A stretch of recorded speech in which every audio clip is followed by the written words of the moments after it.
উত্তরের সংবাদের অনুষ্ঠানে সকলকে স্বাগত। আমাদের সঙ্গে রয়েছেন কোচবিহার লোকসভার তৃণমূল কংগ্রেস প্রার্থী সিতাইয়ের বিধায়ক জগদীশ বসুরিয়া। আপনাকে উত্তরের সংবাদে স্বাগত। নমস্কার। পরীক্ষা তো হয়ে গেল, এবার রেজাল্ট একদম সামনে, আর 2 দিন বেরোলেই রেজাল্ট। কীভাবে দেখছেন? পরীক্ষা যারা ভালো ছাত্র পরীক্ষা দেয়, রেজাল্ট নিয়ে তাদের ভাবনা থাকে না, কারণ তারা জানে যে তাদের রেজাল্ট ভালো হবে। তো 2024 লোকসভা নির্বাচনে তৃণমূল কংগ্রেস কোচবিহার জেলায় এটা প্রথম থেকেই আমরা বলে আসছি যে এবার একটা অভাবনীয় ফল হবে, এবং সেটা নিয়ে আমরা কোনো চিন্তা করছি না। আমরা জয়ী হব, এবং সেটা বিপুল ভোটের মার্জিনে। বিজেপি বলছে তারা লাখের উপরে ভোট জিতবে। সে বলতে পারে, কারণ বিজেপি সব জায়গায় জিতবে।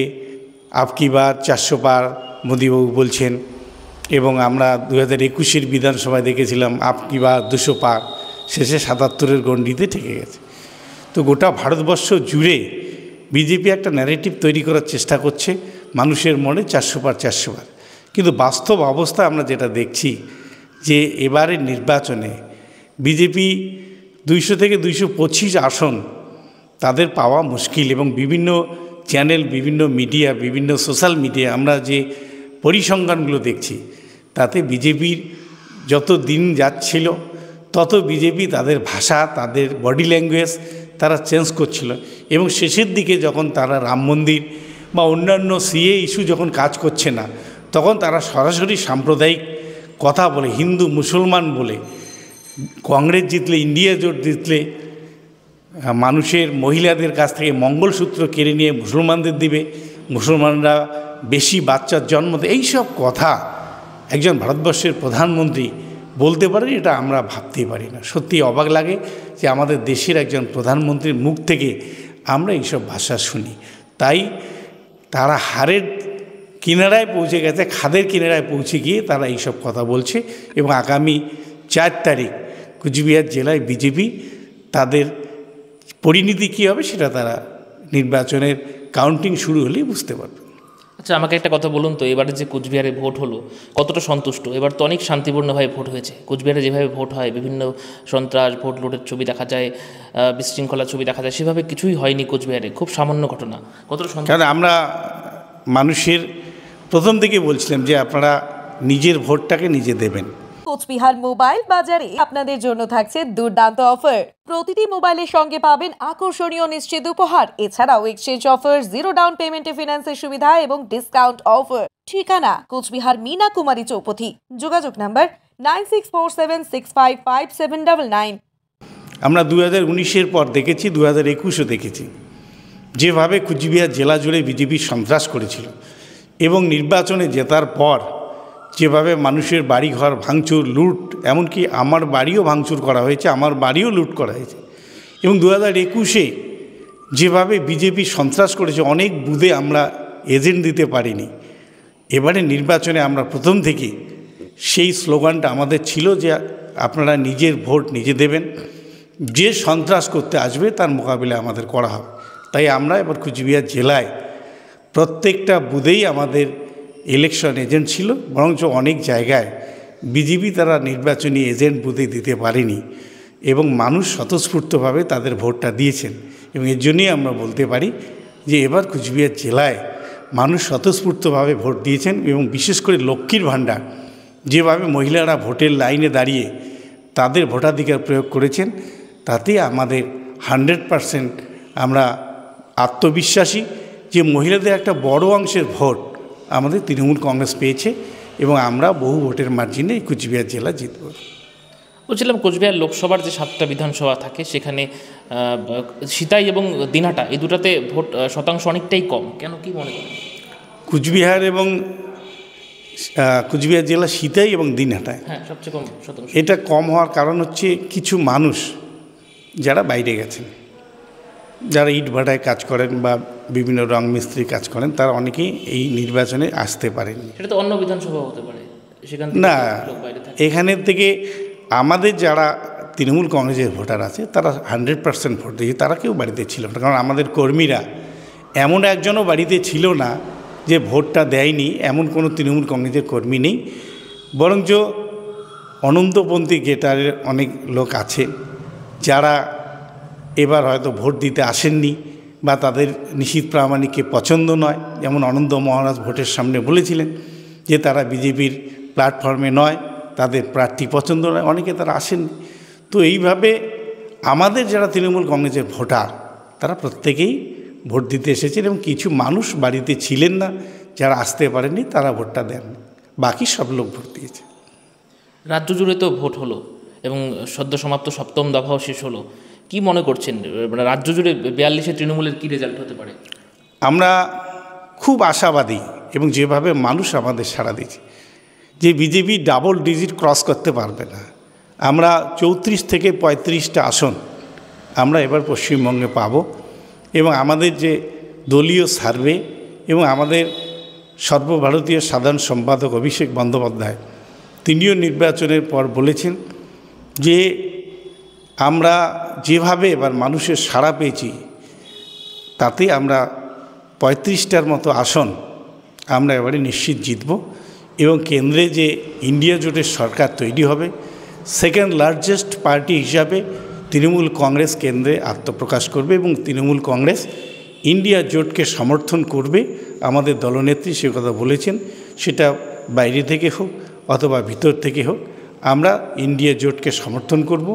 আমাদের লক্ষ্য একটাই যে স্বৈরতান্ত্রিক বিজেপি, ফ্যাসিবাদী বিজেপি যারা ধর্মের নামে ভারতবর্ষের মানুষের অধিকার কেড়ে নেওয়ার চক্রান্ত করছে তাদেরকে দিল্লির গদি থেকে হটানো, এটি আমাদের লক্ষ্য। তাই আমরা পশ্চিমবঙ্গ থেকে এবার 35-এর বেশি আসন আমরা পাচ্ছি। 30-35 আসন তৃণমূল কংগ্রেস পাবে বলছেন? হ্যাঁ, অবশ্যই। আমরা 35টা আমরা ধরে নিয়েছি যে 32 থেকে 35টা আসন আমরা পাবো। 19 সালে বিজেপির একটা ভালো ফলাফল হয়েছিল 2 থেকে 18 এবং সেখানে অমিত শাহ, শুভেন্দু অধিকারী বলছে এবার যদি 25 থেকে 30টা আসন পাওয়া যায় সরকারটা বদলে দেবে। কি মনে করেন? 2019-এ ভারতবর্ষের মানুষ একটা আবেগ নিয়ে ভোট দিয়েছিল। পুলওয়ামা, বালাকোট, সার্জিক্যাল স্ট্রাইক দেশের মানুষের মধ্যে একটা দেশাত্মবোধ তৈরি করেছিল। কিন্তু এবারে বিজেপির কোনো হাওয়া নেই, না রাম মন্দির না সিএ। মানুষের কাছে সবচেয়ে বড় প্রশ্ন বেকারত্ব, সবচেয়ে বড় প্রশ্ন দ্রব্যমূল্য বৃদ্ধি, সবচেয়ে বড় প্রশ্ন গণতন্ত্র এবং সংবিধান রক্ষা। তাই আজকে গোটা ভারতবর্ষের মানুষ বিজেপির এই সব যে স্বৈরতান্ত্রিক যে নীতি তার বিরুদ্ধে মানুষ ঐক্যবদ্ধ হয়েছে এবং যত ভোটের লাস্ট দফার দিন পর্যন্ত আমরা দেখেছি যে মানুষ দুহাত ভরে ইন্ডিয়া জোটের বিভিন্ন জায়গায় তাদেরকে সমর্থন করেছে এবং বাংলায় তৃণমূল কংগ্রেসকে সমর্থন করছে। তাই আমরা এটা মনে করি যে এবার বিজেপি পুনর্মূষিক ভব, একটা কথা বলে যে পুনর্মূষিক ভব, সেই জায়গায় ফিরে যাবে। যেমন 2014 সালে আমরা এইরকম ক্যাম্পিং দেখছিলাম কংগ্রেসের, শাইনিং ইন্ডিয়া ক্যাম্পিং, সেটা মুখ থুবড়ে পড়েছে। ঠিক তেমনি এবারে আপকি বার 400 পার, মোদি কা গ্যারান্টি, অর্থাৎ বিজেপির গ্যারান্টি নয়, মোদি কা গ্যারান্টি, এই ক্যাম্পিং তাদের মুখ থুবড়ে পড়বে আগামী 4 তারিখ ভোট গণনার পরে। ভোট তো পেরিয়ে যাওয়ার প্রায় 1.5 মাস হয়ে গেছে। 19 এপ্রিল ভোট হয়েছিল কোচবিহারে। এই প্রায় 1.5 মাস কী করলেন? হ্যাঁ, এমনি কর্মীদের সঙ্গে দেখা সাক্ষাৎ করা, কলকাতায় যাওয়া এবং ছোট ছোট মিটিং করা, এলাকায় এলাকায় গিয়ে তাদের সঙ্গে কর্মীরা যারা নির্বাচনে পরিশ্রম করেছে তাদের সঙ্গে খোঁজ খবর নেওয়া, তাদের সঙ্গে দেখা করা এবং 1 সপ্তাহ ধরে কাউন্টিং এজেন্ট ঠিক করা এবং তাদের আলোচনা করা কিভাবে কাউন্টিং করবে সেগুলো নিয়ে আলোচনা। এইভাবে সময়টা কেটে যাচ্ছে এবং বাড়িতে বেশি সময়টা দেওয়া হচ্ছে, কারণ এতদিন বাড়িতে পরিবারের সঙ্গে থাকাটাও ঠিকভাবে হয় না। এখন অনেকটা সেই সুযোগটা আছে বলে পরিবারকে সময় দেওয়া, হ্যাঁ, একটু সময় দেওয়া হচ্ছে। বললাম আর 2টা দিন পেরোলেই তো মানে পরীক্ষার রেজাল্ট। ছোটোবেলায় যেটা হতো যে পরীক্ষার ঠিক আগের 2 দিন আগে থেকেই মনে একটা ভয় ভয় কাজ করতো যে কি হবে, কতটা ভালো ফলাফল হবে। কি মনে করছেন, কতটা আশাবাদী, কী রেজাল্ট হতে পারে? আমি প্রথমেই বলছি যে যারা ভালো পরীক্ষা দেয়, যে ছাত্ররা ভালো, যারা সারা বছর ধরে পড়াশোনা করে পরীক্ষা দেয়, তারা রেজাল্ট নিয়ে কখনো ভাবে না। কারণ আমরা তৃণমূল কংগ্রেস 24/7 মানুষের পরিষেবা দেই, মানুষের পাশে থাকি। আমরা ওই বিজেপির মতো না শুধু ভোট আসলে ভোট পাখির মতো মানুষের পাশে গিয়ে দাঁড়ায়, ভোট শেষ হয়ে গেলে তার দেখা পাওয়া যায় না। আমরা নির্বাচনে আমি প্রত্যেকটা বিধানসভায় ঘুরে দেখেছি একটাই কথা, যে নিশীথ প্রামাণিক 5 বছর আগে ভোট নিয়ে গেছেন, আর 5 বছরে নিশীথ প্রামাণিককে কেউ সেই এলাকার মানুষ দেখেনি।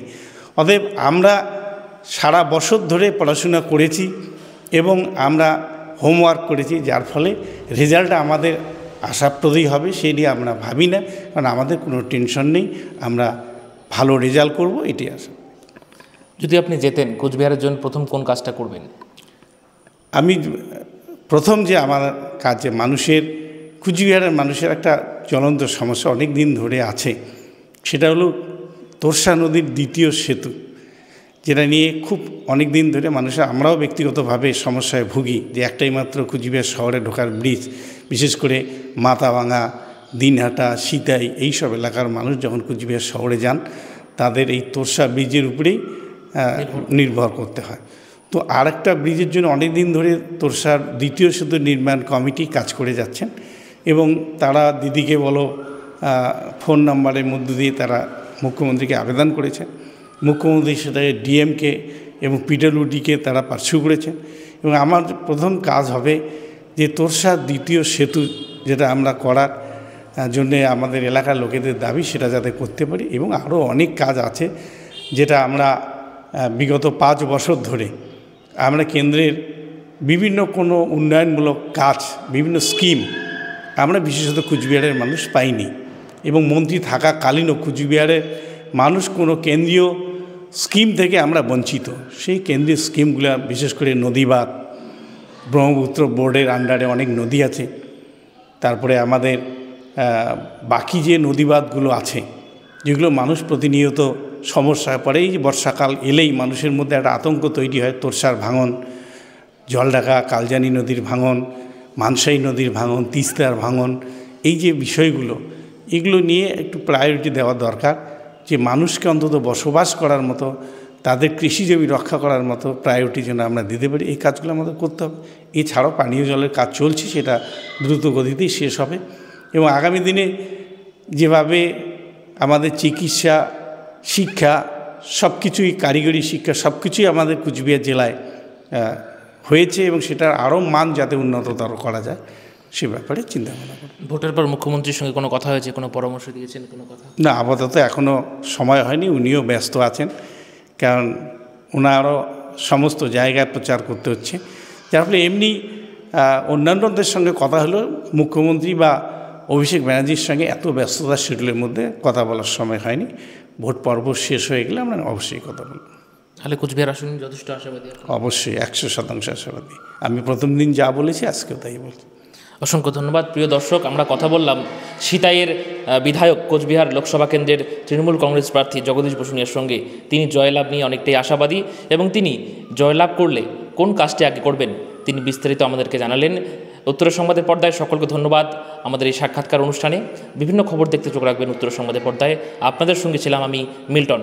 ধন্যবাদ সকলকে।